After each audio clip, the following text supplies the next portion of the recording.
زمین پر فتنوں کا دور چل رہا تھا، لوگ دین سے دور ہو چکے تھے، سچائی کا نام و نشان مٹ چکا تھا اور دنیا کی محبت نے لوگوں کے دلوں کو اندھا کر دیا تھا۔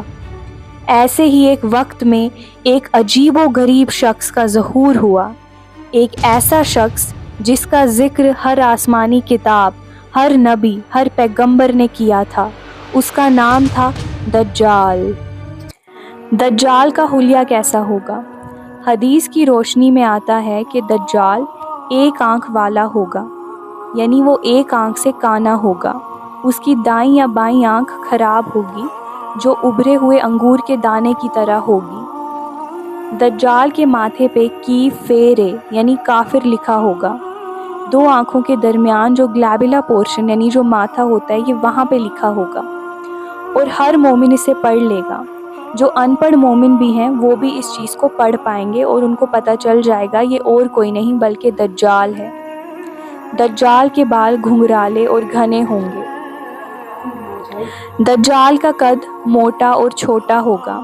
دجال کا جسم موٹا یعنی براڈ بلٹ ہوگا، قد میں ذرا چھوٹا ہوگا لیکن بہت پاورفل اور رعبدار لگے گا۔ دجال کا رنگ کیسا ہوگا؟ دجال کا رنگ جو ہے وہ لال جھکا ہوا رنگ ہوگا، یعنی ریڈش ہوگا، اور اس کا چہرہ بھی لال جھکا ہوگا اور کچھ ریڈش براؤن کلر کا ہوگا۔ دجال کا اندرونی فطرت بھی یہاں پہ بیان کی گئی ہے۔ دجال جھوٹ بولنے والا ہوگا، خدائی کا دعویٰ کرنے والا ہوگا، معجزے دکھائے گا یعنی میجک دکھائے گا، ناممکن چیزوں کو ممکن کر کے بتائے گا، مردوں کو زندہ کرے گا، لوگوں کو گمراہ کرے گا کہ وہ خدا ہے، لیکن اصل میں سب سے بڑا فتنہ ہوگا۔ دجال کے ظہور سے تھوڑا وقت پہلے کچھ بہت اہم اور خوفناک علامتیں ظاہر ہوں گی، جن کو صحیح حدیث میں تفصیل سے بیان کیا گیا ہے۔ دجال کے ظہور سے پہلے 3 سال ایسے آئیں گے جس میں سخت قحط ہوگا، یعنی خشک سالی ہوگی، بارشیں بہت زیادہ کم ہو جائیں گی۔ پہلے سال اللہ تعالیٰ زمین کو اس کے ایک حصے کا پانی اور آسمان کو اس کے ایک حصے کی بارش سے روک دے گا، دوسرے سال زیادہ روک دے گا اور تیسرے سال تو بالکل بارش نہیں ہوگی اور زمین کچھ بھی نہ اگائے گی۔ دجال کی رفتار اتنی تیز ہوگی کہ وہ ہوا کی طرح چلے گا اور ایک دن میں کئی شہروں کا سفر کرے گا۔ دجال نے اپنا سفر مشرق سے شروع کیا۔ پہلا شہر اس کے قدموں میں جھک گیا۔ اس نے آسمان سے بارش برسائی، زمین سے سونا نکالا، بھوکوں کو روٹی دی۔ لوگ حیران ہو گئے۔ لوگوں نے کہا یہ تو کوئی مجوسی شخص نہیں لگتا، یہ تو خدا کا بندہ ہے۔ جن لوگوں نے دجال کو خدا کا بندہ کہا وہ بہت زیادہ امیر ہو گئے، ان کی فصلیں بے حد ہو گئی، ان کے پاس مال بہت زیادہ ہو گیا، مگر جن لوگوں نے انکار کیا ان کا مال چلا گیا، فصلیں سوکھ گئی، بچے مر گئے۔ ایک ایک شہر اس کے ساتھ ہوتا گیا۔ وہ لوگوں سے کہتا میں تمہارا رب ہوں، اور جو کہتا لا الہ الا اللہ اس پر زندگی تنگ کر دی جاتی۔ اس کے ساتھ شیطان کا لشکر تھا، ان کی آوازوں میں ایسی قوت تھی کہ دل کانپ جاتا۔ ہر طرف اس کا نظام چلا، ایک حکومت، ایک زبان، ایک جھوٹا خدا۔ دجال زمین پر 40 دن رہے گا اور 40 دن میں وہ اس پوری دنیا میں گھوم لے گا، جس میں سے پہلا دن 1 سال کے برابر ہوگا، دوسرا دن 1 مہینے کے برابر اور تیسرا دن 1 ہفتے کے برابر۔ باقی کے 37 دن عام دنوں کے جیسے ہوں گے۔ پہلا دن اتنا لمبا ہوگا کہ لوگ گھبرا جائیں گے۔ سورج 24 گھنٹے نہیں بلکہ 365 دن تک نہیں ڈوبے گا، ایسا لگے گا کہ وقت رک گیا ہو۔ اس دن فتنہ سب سے زیادہ ہوگا۔ دجال لوگوں کے سامنے جنت اور جہنم لے کر آئے گا، لیکن اس کی جنت اصل میں دوزخ ہوگی اور اس کی دوزخ اصل میں جنت ہوگی۔ دوسرا دن 1 مہینے جیسا لمبا ہوگا۔ اس دوران دجال کا جادو بڑھ جائے گا، لیکن سب کچھ دھوکا ہوگا۔ تیسرا دن 1 ہفتے کے برابر ہوگا۔ ہر شہر ہر قلعہ، ہر گھر تک دجال کا فتنہ پہنچ چکا ہوگا۔ اس کا مشن کلیئر ہوگا کہ میں تمہارا رب ہوں، مجھے سجدہ کرو۔ اور یہ وہی وقت ہوگا جب کچھ لوگ اس پر ایمان لے آئیں گے اور کچھ لوگ صرف اللہ کے لیے سب کچھ چھوڑ دیں گے۔ باقی کے 37 دن کیسے ہوں گے؟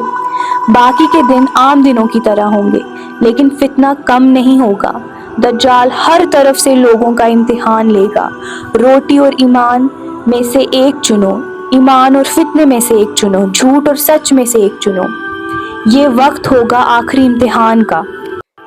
دجال جب مکہ اور مدینہ کے قریب آئے گا تو مدینہ میں 3 مرتبہ زلزلے ہوں گے، جس کی وجہ سے سب منافق، فاسق اس شہر سے نکل بھاگیں گے۔ مدینہ صرف سچے مومنوں کا شہر رہ جائے گا۔ مدینہ سے صاف ہو جائیں گے وہ لوگ جن کا دل دجال کے لیے جھک سکتا ہے۔ مدینے میں صرف سچے اور پاک لوگ ہوں گے۔ پھر دجال مدینہ میں داخل ہونے کی کوشش کرے گا۔ مدینہ کے آس پاس سب دروازوں یعنی انٹرنس پوائنٹس پہ فرشتے تلوار لے کے کھڑے ہوں گے۔ دجال ان فرشتوں کے قریب بھی نہیں جا سکے گا۔ دجال کا جادو یا طاقت وہاں کام نہیں کرے گا۔ مکہ اللہ کا گھر ہے اور مدینہ رسول اللہ کا مقام ہے۔ یہ شہر ایمان کا مرکز ہے، جس کی وجہ سے اس پاک و سرزمین پر دجال داخل نہیں ہو پائے گا۔ دجال کا پورا سسٹم جھوٹ، دھوکہ اور ایلوژن پر مبنی ہوگا۔ مکہ اور مدینہ میں لوگ علم والے، عبادت گزار اور حق پر قائم ہوں گے، اسی لیے وہ وہاں جا کر اپنا جھوٹ نہیں چلا سکتا۔ دجال کا فتنہ کب ظاہر ہوگا؟ اس کی کچھ ایسی نشانی ہیں جو ظاہر ہوتی نظر آ رہی ہیں اور کچھ ایسی بھی نشانی ہیں جو ظاہر ہو چکی ہیں۔ دجال کے ظہور کے وقت لوگ دینی علم سے دور ہو جائیں گے اور دنیاوی علم میں مبتلا ہو جائیں گے، اور آج کے ٹائم پہ اس میں کوئی شک نہیں کہ ایسا ہو رہا ہے۔ لوگ دنیاوی پڑھائی میں اتنے مبتلا ہو گئے ہیں کہ ان کو دین کی بالکل بھی سمجھ نہیں ہے۔